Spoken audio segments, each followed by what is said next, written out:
Hello, I'm Gil Zilkha. Welcome to my channel, Essential Classical Music, where we look at the best recordings of the standard classical music repertoire. This video is taken out of my larger video on the great conductors and their best recordings. I hope you enjoy it. Now we come to the big man, Herbert von Karajan. And I say that because he was such a giant figure, particularly at the time he arrived, with stereo, becoming the head of the Berlin Philharmonic, and then just recording everything and anything under the sun and recording it once, twice, three times a lady, just all the time. He'll have a set in the 60s and then one in the 70s and then one in the 80s. But Karajan, he wasn't just, this hollow figure that was propped up by the recording industry. He was a true artist who understood the repertoire, very dedicated, very meticulous to his craft, loved especially the sheer sound quality, which some of his detractors, that's part of their issue, is they call it superficial, the marriage of sound, in terms of the emphasis on sound quality. I don't agree with that. I think it's something that he just always wanted to make sure was present. he definitely did not like ugly music making. And for him, I start with Richard Strauss. I think that's a composer that Karajan, you could always go to the bank with for Richard Strauss. In his heyday with the Berlin Philharmonic, when they were making these spectacular sounding recordings in the 60s and 70s, and just the raw power of it, and the beauty of the sound as well, tailor-made for Richard Strauss. The first I have to mention is maybe the most famous of them all, of course, the Also sprach Zarathustra from 1974. As powerful an opening as you can imagine, and then the rest of the work is also powerful and beautiful and gorgeous. Just everything you could want to love this work. One of, in my mind, the great orchestral recordings of all time. And then also these, Tod und Verklärung and Metamorphosen from the early 70s with the Berlin Philharmonic. Likewise, extremely powerful, especially the Tod und Verklärung. The way he builds the climax in the middle of the work is just so powerful. He was a really great interpreter. He really was. He knew how to pace things in a dramatic way in order to build them to those climaxes. And then for Richard Strauss, you have to also mention, if you're talking about iconic Karajan recordings, this opera recording from the 50s, Der Rosenkavalier, with Elizabeth Schwarzkopf and Christa Ludwig. Another one of those Walter Legg specials that he brought everything together, and you come up with this recording for the ages. Karajan does his part in terms of bringing out all the color and the beauty of the score, and then the singers take the rest. So an iconic opera recording as well. Incidentally, he also did quite a bit of opera, both in the German repertoire, Italian, some French as well. Very good opera conductor, very good at phrasing, and really making his singer shine. And with Karajan, you had to sound good if you're a soloist for Karajan, and he tended to get the best. Now, next to Richard Strauss, I would say the next composer that I most associate with Karajan is his fellow Austrian Bruckner. All of his Bruckner is pretty much top flight. I would say the Seventh Symphony is maybe the one I would start with, because it's one that Karajan's flair for the beautiful and the dramatic and the expressive really comes out.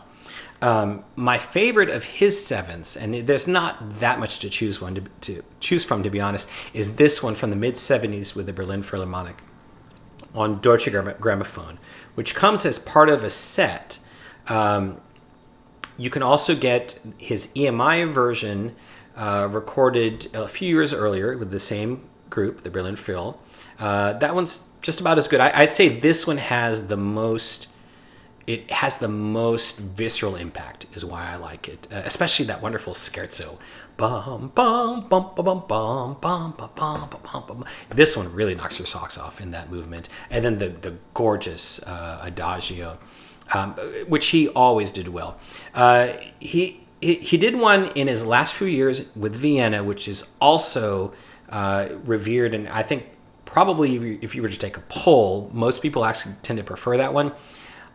I just like the greater intensity of these earlier ones personally, so that's why I recommend these. But you can't go wrong with any of Karajan's Bruckner sevenths. Now, I also wanted to mention his Brahms Requiem. This is a work that was really associated with Karajan. He conducted it and recorded it throughout his career. It obviously meant a lot to him. We have this version with the Vienna Philharmonic from the 80s, which is just really beautifully devotional, wonderfully conducted. This is a piece that I've sung many times myself. It's one that's close to my heart. So to hear a conductor who obviously knows the nooks and crannies of the score very well, and just how to pace it just right, has just the right amount of flexibility and evocation of the different dramatic parts as well. It's really something. The chorus, the one issue with Karajan's choral recordings is sometimes the choruses tended to sound a little bit thin and recessed. They weren't as to the fore. There are various theories as to why that is. One of them is that he didn't want his orchestra upstaged, perhaps. But in any case, it doesn't change the fact that this is still a very beautiful version of the Brahms Requiem that I wouldn't want to do without. As is this famous one from just after the war.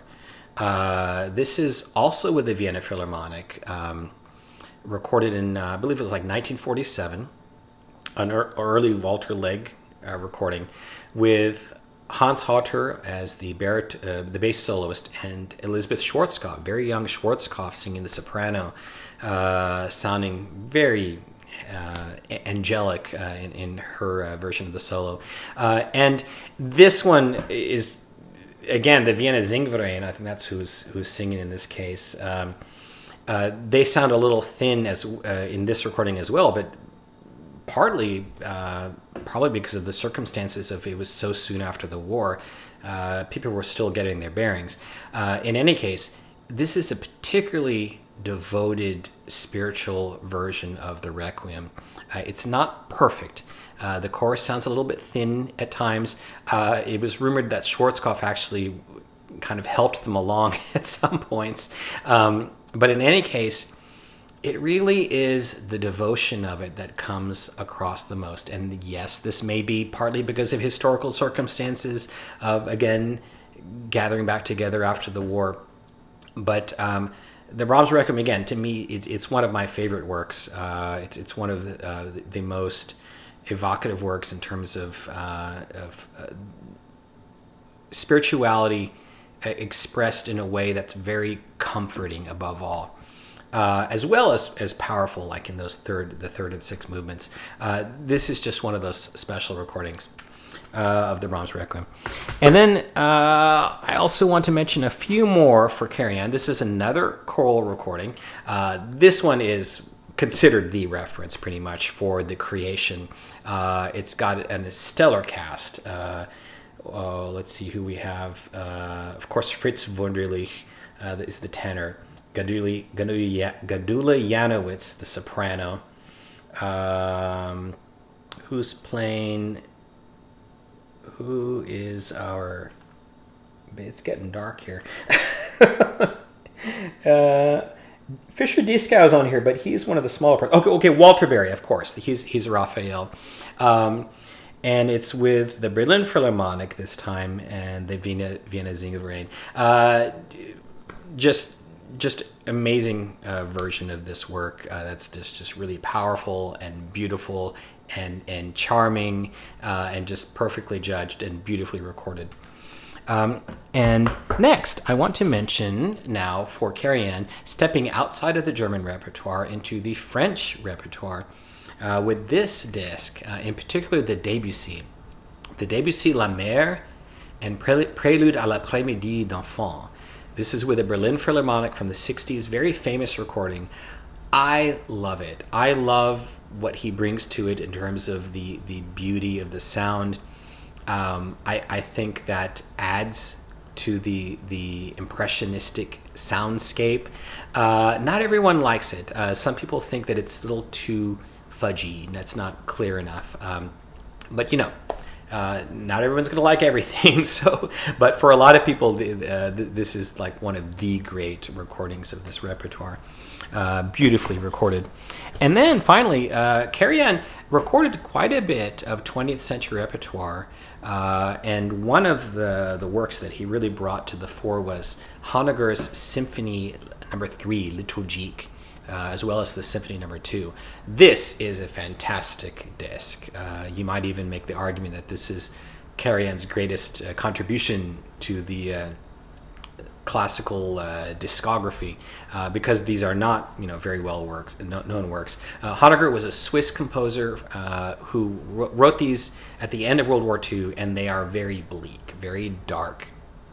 And the sound of the orchestra and the sound quality really bring that out. The colors are just amazing, just beautifully judged, very dramatic recording. If you are hesitant to step outside of the mainstream, this might be a disc that you want to hear to convert you to repertoire that is less known. So thank you, Herbie, for giving us this wonderful disc. Thanks for watching. I want to wish you all a great day and happy listening.